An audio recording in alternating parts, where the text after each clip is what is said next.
Good morning, Tagorians.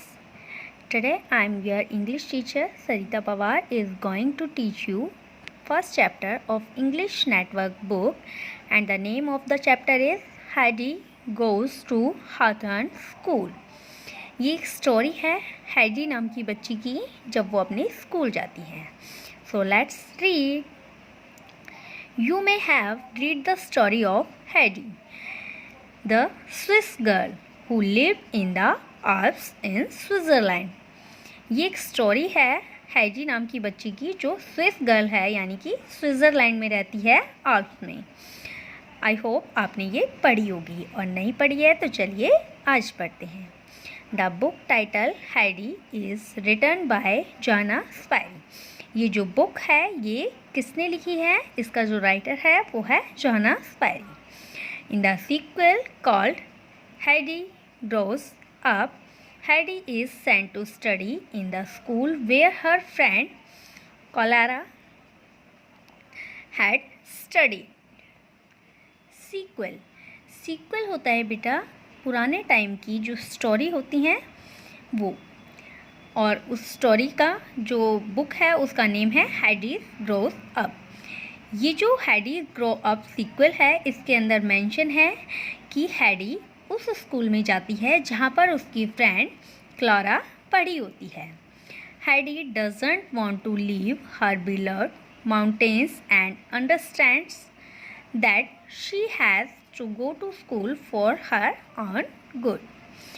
हैडी अपने जो बहुत प्यारे माउंटेन्स है यानी कि उससे उनका लगाव है, उनको वो बिल्कुल भी छोड़ना नहीं चाहती है, लेकिन इसके साथ साथ वो ये भी समझती है कि स्कूल जाना उसके खुद के लिए भी बहुत ज़्यादा अच्छा है.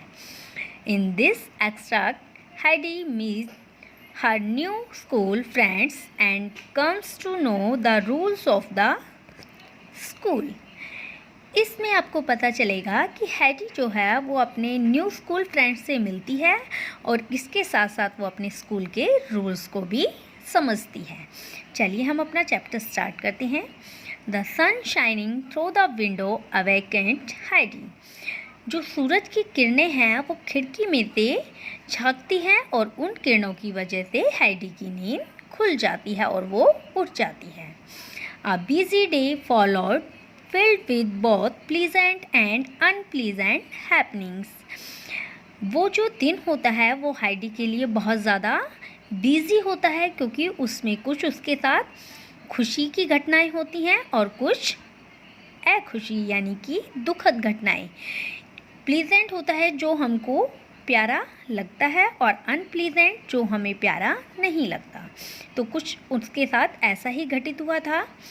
हैडी met the French teacher Matt Marcel Raymond who was very tall and thin and near cited.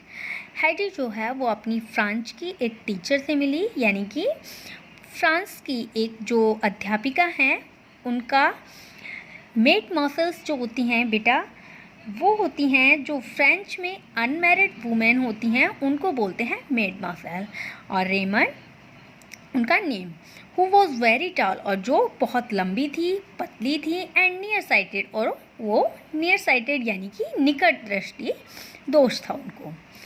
She wore a high collar a high knot of hair on the top of her head and there was a row of buttons that spreaded down her back like so many small beetles. एक बार हम page turn करके उनका structure देखते हैं. ये देखिए यहाँ पर आपकी लाइंस के अंदर मेंशन है कि उन्होंने हाई नेक कॉलर पहना हुआ था, इसके साथ साथ उन्होंने अपने सर के ऊपर एक जूड़ा बनाया हुआ था और इसके साथ साथ उनकी जो ड्रेस थी उसमें पीछे की साइड पूरे बीटल्स की तरह बटन्स लगे हुए थे. ये उनकी ड्रेस की उन्होंने डिटेल्स दी हैं. She stooped down to look at Heidi and murmured, I am very strict, especially about dictation. Your friend Clara learned well, very well indeed. वो जैसे ही उन्होंने हैडी को देखा तो वो मन में बड़बड़ाई और रुक गई वहाँ पर. उन्होंने क्या कहा? I am very strict specially about dictation. उन्होंने कहा कि मैं बहुत स्ट्रिक्ट हूँ और किसके बारे में स्पेशली, डिक्टेशन के बारे में स्पेशली मैं बहुत ज़्यादा स्ट्रिक्ट हूँ। Your friend Clara learn well, very well Indeed. उन्होंने उसे बताया कि तुम्हारी जो फ्रेंड थी क्लारा, उसने ये सब चीज़ें बहुत अच्छे से सीख ली थी। Heidi begins to be afraid she could not live up to Clara, of whom everyone in the school had such a good opinion. Heidi जो है वो बहुत ज़्यादा डर गई थी और वो सोच रही थी कि मैं बिल्कुल क्लारा की तरह नहीं बन सकती, उस क्लारा की तरह जिसके बारे में सभी की सोच, सभी के विचार बहुत ज़्यादा अच्छे हैं। She felt even more convinced of this when she talked to Frauenfeld.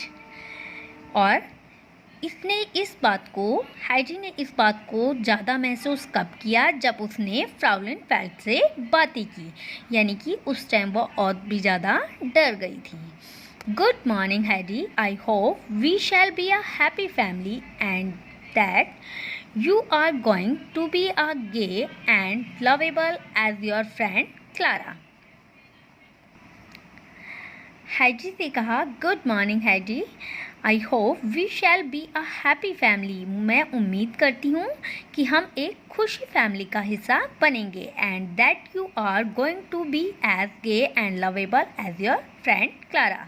और मैं उम्मीद करती हूँ कि आप अपनी फ्रेंड क्लारा की तरह ही गे होता है समलैंगिक और लवेबल और प्यारी हो। She said this to impress Heidi with the importance of good behavior. उन्होंने ये सब हैडी को इसलिए बताया ताकि वो उसके अच्छे व्यवहार को प्राथमिकता दे सके, यानी कि वो अपना बिहेवियर भी क्लारा की तरह अच्छा बना सके। लेकिन privately Frauenfeld felt a very real sympathy for this simple 14-year-old country girl with her two long braids and her plain cotton dress. How would her classmates receive her? All of them were girls of families that were more or less well-to-do. उन्होंने मन ही मन सोचा कि ये जो 14 years simple country girl है, ये मतलब बहुत ही सिंपल लिविंग है। उसकी जो ड्रेसिंग सेंस थी, तो उसकी जो ड्रेस है वो सामने उसकी 2 प्लेट्स थी और उसकी जो ड्रेस थी वो बिल्कुल सिंपल सादे सूती कपड़े की बनी हुई थी। तो उसके ड्रेस सेंस को देखकर उनको फ्राउलेनफेल्ड को बहुत ज़्यादा उसके ऊपर सहानुभूति हो रही थी और वो अपने मन ही मन सोच रही थी कि इसकी जो अदर क्लासमेट्स हैं उनको ये कैसे फेस कर पाएगी। यानी कि वो जो क्लासमेट्स थी वो बहुत ज़्यादा रिच फैमिली से बिलोंग्स करती थी और जो हैजी है वो बहुत एक सिंपल लिविंग फैमिली से थी।